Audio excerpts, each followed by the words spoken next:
Hello, what is up mga ma'am, sir, ma'am? Ako po si Ralph Cifra, isang visual artist from Manila, Philippines, and today we are going to custom repaint the ZD Toys Venom action figure. So first step is to spray it with Bosny number 4 flat black.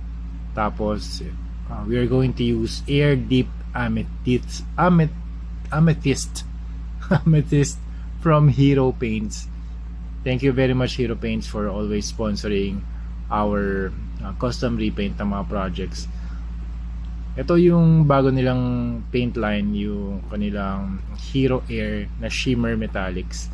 Super cool kasi meron siyang mas maliliit na parang mga metallic like glitter dun sa paint. So if you paint it dun sa surface, merong shimmer na layer yung action figure nyo. And I'm really happy with the first layer na first coat na ginawa natin kasi sobrang ganda ng paint na Hero Air Shimmer Metallics. Ngayon naman Air Deep Blue naman. Blue naman yung gagamitin natin for the next layer. So ganun lang yung gagawin natin. Darkest color muna and then darkest color, base coat, and then highlights.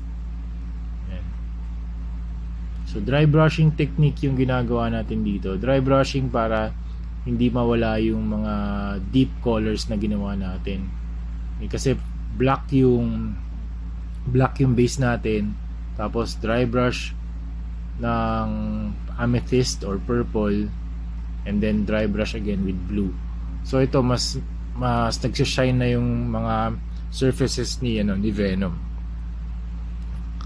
Tsaka yung ginamit kong top coat pala dito glossy. Kasi usually matte yung ginagamit ko para mas shiny yung finish na ng Venom na action figure natin. Hindi naman siya nagiging sticky kaya nga thank you rin kay Bosny.